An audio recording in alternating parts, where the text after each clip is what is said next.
Hi, my name's Eric, and I'll be reading you selections from the e-edition of today's Cape Cod Times. Today's date is a very chilly Monday, December 15th of 2025, and you might hear a little bit of noise in the background. If it's not my dog, it's probably the heater that we have going, a little space heater, so I apologize if that's distracting in any way, but it is quite chilly. I believe it's about 9 degrees out where I am recording right now. And with that, what a great segue into the weather. Today, expect it to be very cold and breezy in the morning, a high of 27 expected, and a low of 20 in the overnight with the rather cloudy conditions. Tomorrow, Tuesday, mostly sunny and cold again, high of 33, a low of 29. Warms up a bit on Wednesday, breezy, not so cold with clouds and sun, a high of 48, a low of 27. This is all from AccuWeather. On Thursday, sun and areas of high clouds, high of 45 and a low of 41. And then Friday is the warmest day and a chilly night, a high of 51 and a low of 28 with strong winds subsiding, a little morning rain.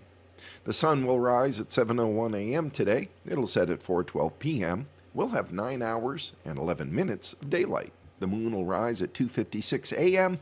and set at 1 p.m. Heading to the front of the paper, Nantucket and Vineyard Wind shake hands on new oversight rules, by Heather McCarran. After months of pressure from local leaders, Nantucket has won new guarantees from Vineyard Wind, securing an agreement that sets clearer rules for communication, public transparency, and emergency response as the offshore wind project progresses toward full operations. The agreement was formally announced on December 11th. Town leaders first raised the issue publicly in July when they called for more consistent and transparent information about the project's daily activities and a more reliable process for handling emergencies at sea. They said the town had struggled to get quick, detailed answers, and they wanted a system that let both officials and residents track what the project was doing. Select Board member Brooke Moore, who led the island delegation in the talks, said the push centered on protecting the island's natural and economic landscape. Many issues arose in the aftermath of the catastrophic failure of a blade on turbine AW38 in July of 2024, which sent tons of debris crashing into the ocean and then washing up on Nantucket's south shore and elsewhere throughout the region. Others are related to the light pollution from the turbine field. Transparency and predictability are essential to protect our world-renowned coastline, fisheries, night skies, and heritage tourism economy, she said. Nantucket is listed as a National Historic Landmark. The company is constructing its 62-turbine, 800-megawatt Vineyard Wind 1 project, a joint venture of Avangrid Renewables LLC and Copenhagen Infrastructure Partners, in waters starting about 15 miles southwest of Nantucket. The company earlier this month reported the project is progressing and has a current operational capacity of more than 400 megawatts. Vineyard Wind's new pact with Nantucket. Vineyard Wind CEO Klaus Moeller took part in the negotiations with town leaders. The talks led to an agreement that outlines 14 specific steps the company must now follow. The new pact requires Vineyard Wind to alert 8 town officials within 3 hours whenever an incident triggers an emergency response, including blade failures. The company must send preliminary and final emergency reports within firm deadlines and can only remove sensitive business information from shared reports when the Freedom of Information Act allows it. The town will now sit inside the company's emergency response procedures. Nantucket will send a representative to observe the annual tabletop emergency drills Vineyard Wind runs with the U.S. Coast Guard and the Bureau of Safety and Environmental Enforcement. A town representative will also join the incident management team during emergencies and the communications coordination team if Vineyard Wind activates one. The agreement also gives the island community more access to information about the project's activities. According to the document, Vineyard Wind will release a summary of its new debris infrastructure failure incident response plan for public feedback and treat it as a document that stays open to updates. The company must also provide monthly written updates on construction and operations and track any periods when its aircraft detection lighting system fails. If the lighting exceeds the projections the company originally submitted to the Federal Bureau of Ocean Energy Management, the company must explain why and describe possible solutions. Vineyard Wind will also additionally assign a liaison with direct access to company decision makers.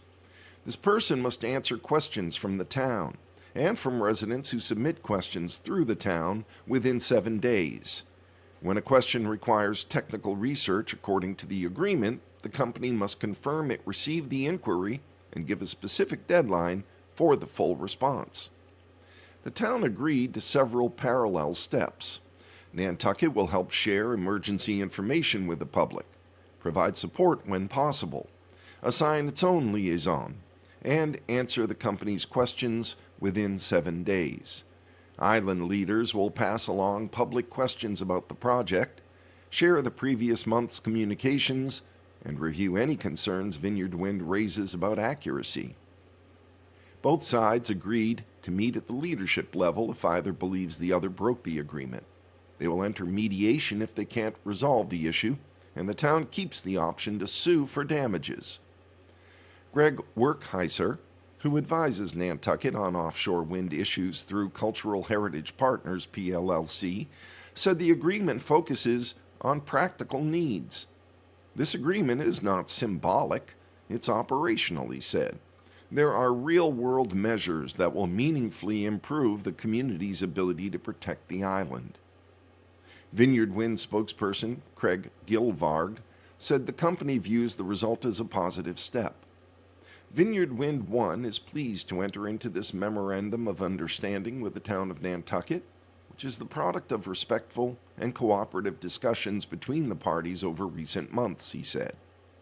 The protocols outlined in the agreement, he said, will promote regular and transparent communication between Vineyard Wind and the town of Nantucket, and we look forward to a long-term positive relationship with the town. Town officials expect the first monthly update under those new rules later this month. Our next headline in the Cape Cod Times of December 15th, a Monday. Farm to Table.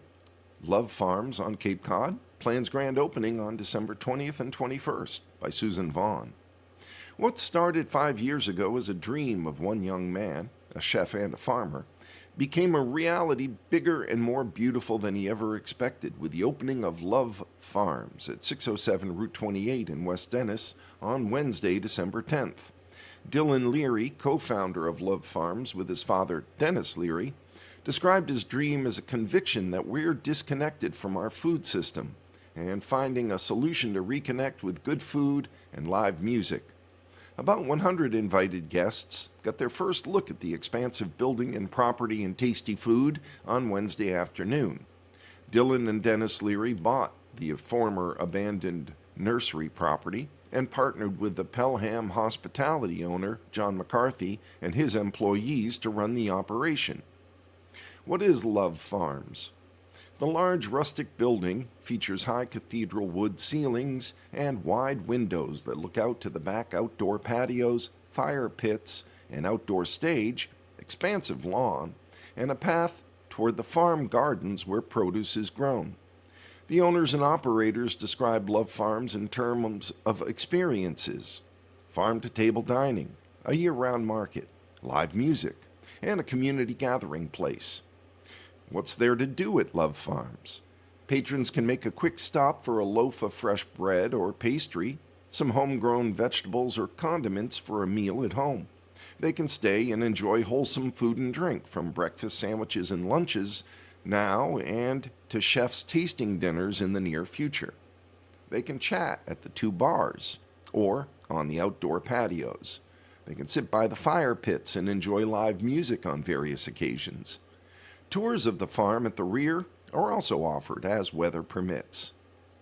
When does it open and what are the hours?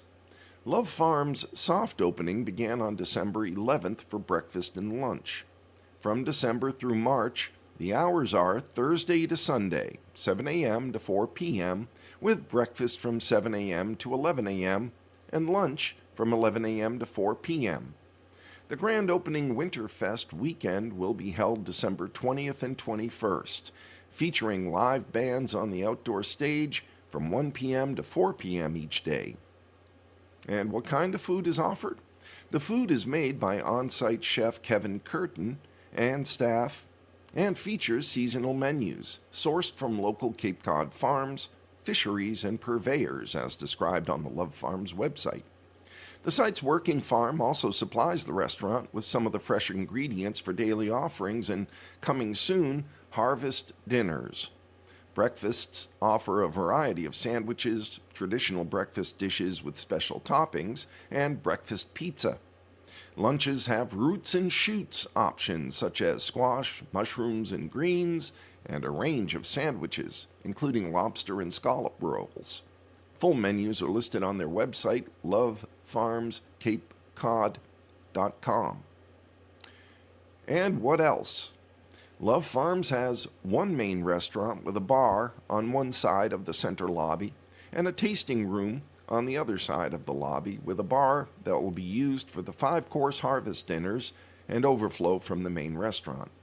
The small market at the entrance has a coffee bar, fresh produce and bread and pastries that are baked on site, and condiments and soft drinks, as well as Love Farms t-shirts and other memorabilia featuring its logo of a pig with a chicken on top. A large outdoor space in back features patios, fire pits, a large lawn where beer trucks will come in the summer, and lawn chairs will be set up to hear music in the band shell. Love Farms emphasizes community connections. Beyond what's grown, it's a place for guests to slow down, explore, and reconnect with the source of their food, experiencing firsthand the connection between farm and table, the website states. Breakfast dishes offer special toppings such as beef brisket and Maine lobster, as well as kabocha toast. Lunches have sea-to-table offerings of Point Judith calamar and sautéed Chatham mussels and wood-fired specialties of khachapuri to share and lamasu Turkish pizza. The drink menu has seasonal specialties like blueberry lavender haze and piggy pineapple punch, fireside sips called Harvest Toddy and Farm Fuel, plus an array of wines, beers, and mocktails. The next headline: Cape Cod travel without a car is very doable, an agency says, by Susan Vaughn. Did you know you don't need a car to get to almost anywhere you need to on Cape Cod?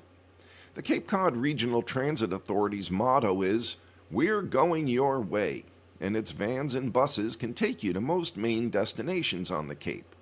It offers free or low-cost transportation that includes on-demand taxi-type service, scheduled rides, fixed routes across the Cape, trips to Boston hospitals, special transport for disabled residents, and extra shuttles and trolleys during the summer. The Transit Authority's been offering travel training sessions across the Cape at libraries, senior centers, assistant living complexes, and schools for several months, led by travel trainer Crystalline Searles. In a 1-hour session on Tuesday, December 9th at Sandwich Public Library, Searles described the options to 9 seniors present, along with a short video and handouts, and she answered individual questions. What are the 6 main routes for service?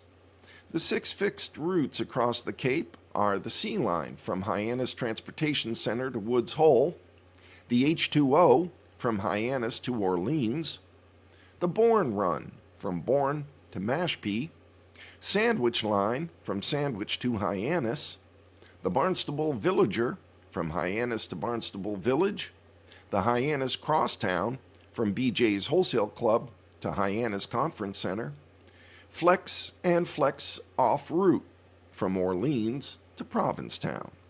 These fixed routes operate 6 days a week during fall, winter, and spring, and 7 days a week during the summer season, and they're now all free. The buses can be flagged down to stop anywhere along their routes, as well as boarding at fixed stops. All routes and stops can be seen on the website at capecodrta.org. Can you request specific stops along those routes? Yes. Stops include senior centers, medical facilities, the YMCA, schools, courthouses, apartment complexes, and certain motels and inns, the Gallo Ice Arena, and Cape Cod Military Support Foundation. And if you wanted to schedule request stops, call 1-800-352-7155. Again, 800-352-7155. What is DART, Dial-A-Ride transportation? The smaller DART buses provide door-to-door rides by appointment to all Cape Cod residents and visitors for any purpose year-round. They run 6 days a week across all 15 towns with limited service on Sunday, and the hours vary by town.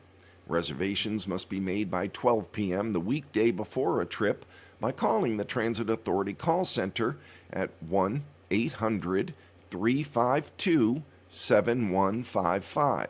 Again, the fourth time repeating that number, 800-352-7155. Call it between 8 a.m. and 5 p.m. Monday through Friday.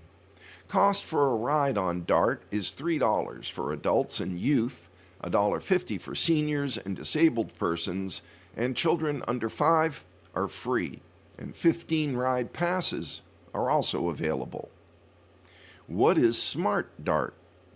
Smart DART's an app-based, on-demand ride-hail service that's now offered across all of Cape Cod. A person does need a smartphone app to use the service for a $3 cashless fare. The hours of operation are Monday to Saturday, 7:30 a.m. to 6 p.m. In Barnstable, Dennis, Falmouth, Sandwich, and Yarmouth, and Monday to Friday, 8:30 a.m. to 4:30 p.m. in the 10 other towns. These vans can take you to fixed routes also. Dispatchers can assist with the app or book over the phone by calling 508-418-3278. That's 508-418-3278. Passengers must be ready for pickup at the time of booking, as the van may arrive within 15 minutes.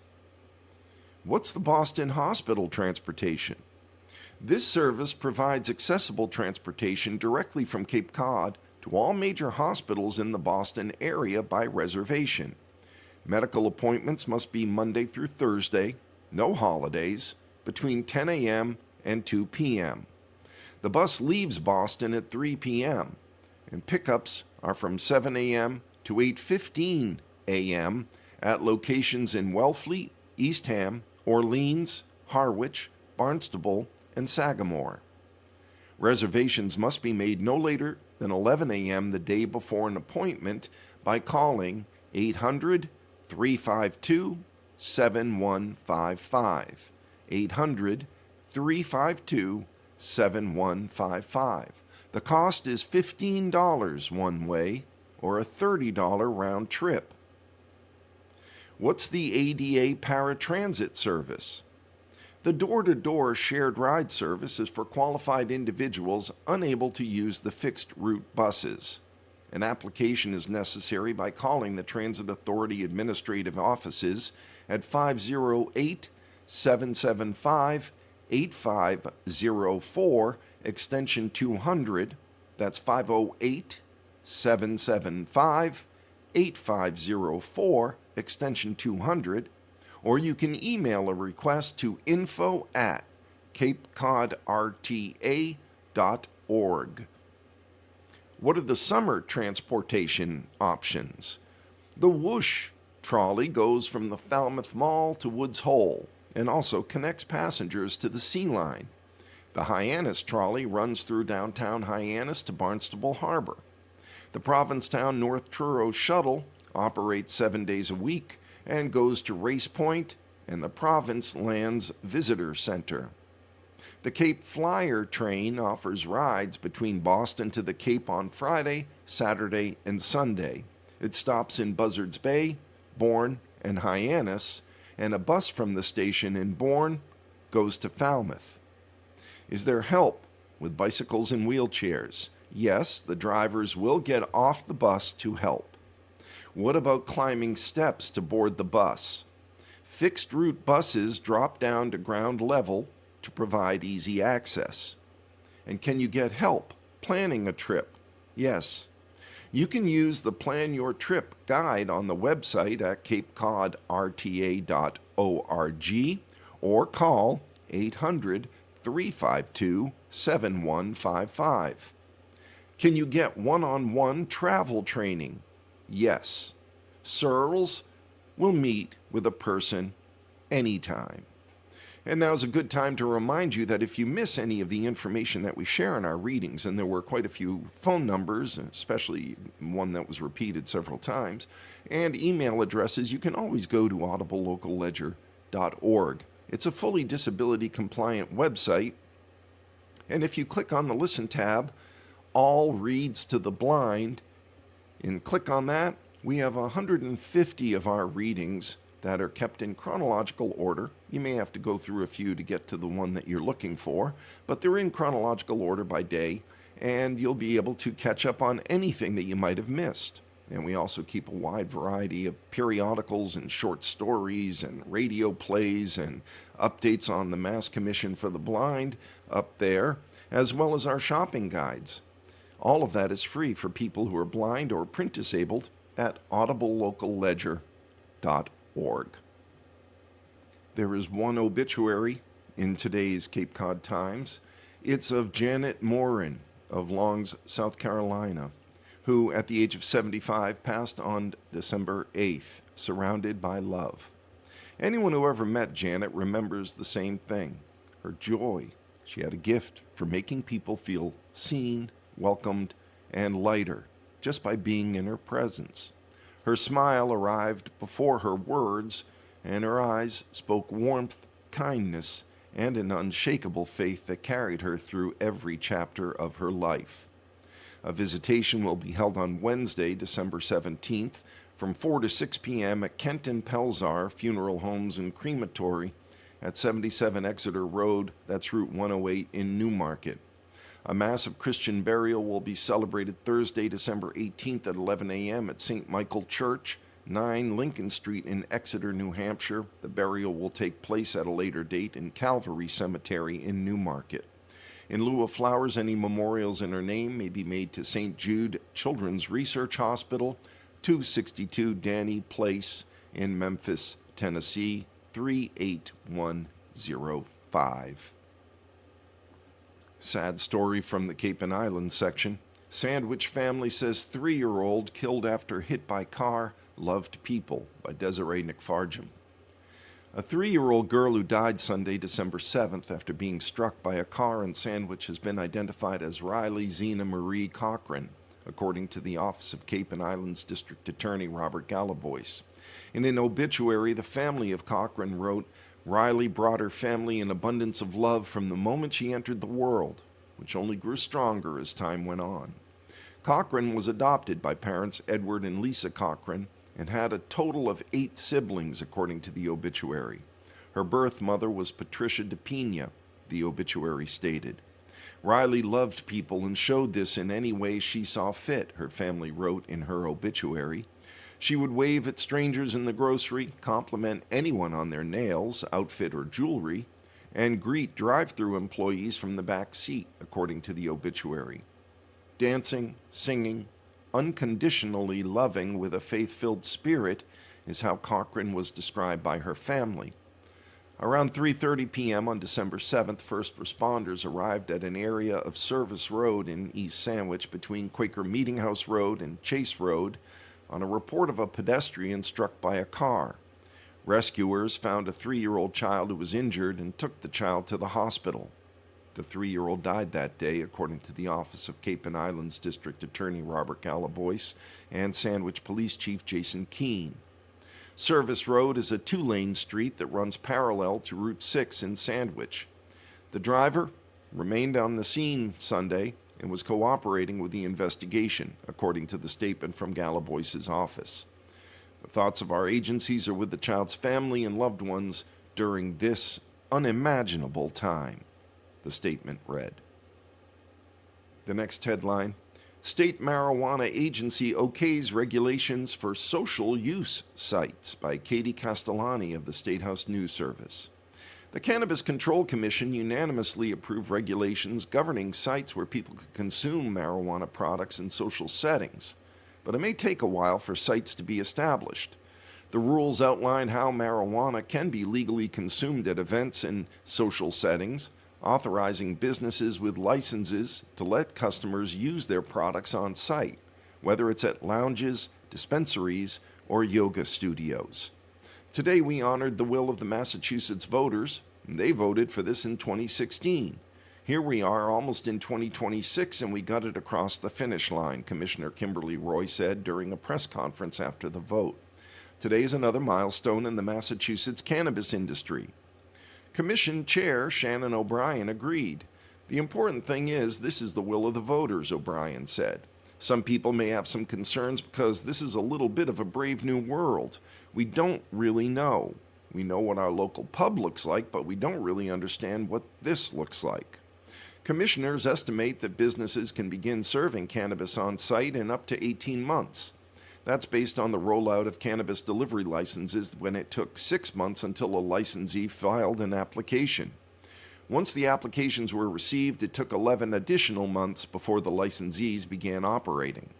Commission staff expect the regulations will be filed with the Secretary of State by December 19th and promulgated on January 2nd of 2026. Municipalities must opt in to allowing social consumption businesses and develop their own standards of practice. Roy said several communities have expressed interest in allowing social consumption, including Cambridge, Chelsea, Fitchburg, Somerville, Haverhill, Holyoke, Provincetown, and Worcester. Commission Chair Shannon O'Brien said the Commission would also continue work with municipalities over the next 6 months to gauge which ones would opt in. Commissioners are also part of several working groups, including one for local advisory to help city and town leaders with regulations, public awareness, and a group focused on responsible vendor training. 3 different types of licenses are available under the regulations. One's a supplemental license for existing marijuana businesses.